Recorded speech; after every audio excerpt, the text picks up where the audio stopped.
Hello everybody, welcome to another True Review. Today I'm bringing you Air Guitar Warrior Gamepad Edition on the Xbox One. It releases on the 15th of June, so it should be available on the marketplace as you're watching this. And it's priced at $14.99 in the US. No UK pricing has been confirmed, but I would imagine it's going to be about $12.99ish, something like that. And more pleasingly, if you actually already own the Kinect version of the game, you can download this for a limited period of time for completely free. So that's a bargain. So what we have with Air Guitar Warrior is a rhythm action shoot 'em up. You play as a creature riding, guitar wielding rock star who has to destroy all the enemies. You are on the left of the screen like a classic shoot 'em up. The enemies come from the right hand side of the screen, so nothing too unusual there. But you're very limited in your movement. There's two kinds of levels. One level you're static, you can't move at all other than move your arm through a 45-degree angle with the left stick, and then the second set of levels you just have some vertical movement, so you can move up and down, but you can't move left and right like a traditional shooter.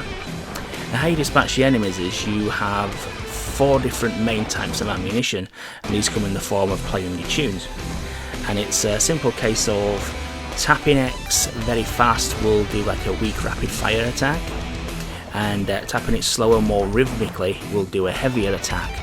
Then you've got the same with the A button as well. That's got 2 attacks as well, but work on the same basis.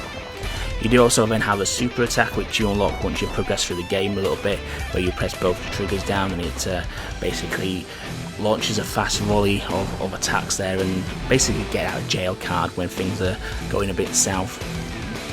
Also, while progressing through the game, you do unlock different guitars. Some are more effective than others, and the attacks do differ quite a lot. And it's just usually a case of finding which works best with the enemies that face you in the level. Nothing really too complicated, just a case of trial and error. If you find you're getting overwhelmed with one guitar, switch to a different one. And that's pretty much the crux of the game, really. You progress through these levels, tapping away at your buttons there, and dispatching the enemies, and every 5, 6, 7 levels or so you do encounter a boss battle, which usually takes a little bit of figuring out how to best dispatch it. It's usually a case of figuring out which of its attacks are dodgeable, which of its attacks you can destroy, and then obviously focusing on the weak spot of a boss, which is clearly highlighted in the gaps in between. Now visually it's quite pleasing on the eye. It's bright, colourful. It reminds me of those old heavy metal album covers that you get, and each of the musical albums have a very, very different graphical style. The enemies tend to change to reflect this, but not so much. But the enemies are generally shared throughout most of the different levels. The albums are themed over different kind of musical styles as well, although for me I couldn't really tell that much of an overall difference other than the live tracks, which obviously had crowd backing noises in there as well to accentuate that you are supposed to be playing in front of a live audience. Now it plays okay. I can see, I didn't play the Kinect version because due to my disabilities I can't really use a Kinect really without causing serious injury to myself, so I obviously try and avoid that. I can see how this would have worked miles better on the Kinect, especially on the static levels where you're basically moving your arm through 45 degrees to aim. That would work very well on Kinect, I can see that. But when it translates to a joypad, it kind of turns into a pretty hollow, empty experience. Especially when the attacks are done by 2 buttons as well. It's a simple case of using heavy attacks on shielded enemies, and ones with force fields you use rapid fire attacks, and that's pretty much the extent of learning to use which attacks for which enemies. But yeah, it just feels a little bit empty with the gamepad, and obviously the game was made for Kinect originally, and they've adapted it to obviously to be wider appeal and for anybody who's got an Xbox to be able to play it. So I can see what they've done there, but I don't think it quite works, and that's understandable because the game obviously would have been planned from the ground up to work with the Kinect. Nevertheless, it still is fun.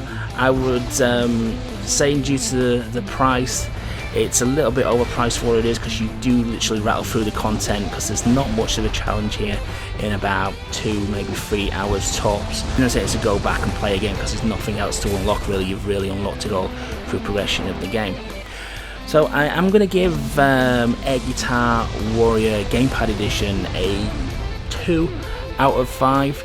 Simply because the fact is, It obviously is designed for Kinect, and the transition to Gamepad doesn't quite work. It kind of makes it a hollow, empty experience and not that entertaining, to be honest with you. Nevertheless, it's still perfectly functional, competent game in its own right. The price is a little bit off-putting as well. If you were to buy this as a standalone title, I would say definitely one to pick up for a sale. Definitely one to pick up in a sale if you are an achievement hunter, because like I say, it's very easy completion, about 2-3 hours to unlock the full 1000 gamer score. So for the moment, it's going to be a 2 out of 5 and a definite wait for a sale, unless of course you are going to be able to get it for free because you have got the Kinect version, which is a fantastic thing they've done, to be honest with you. I hope you enjoyed that review, guys. Please remember to like, comment and subscribe, and I'll catch you in the next review.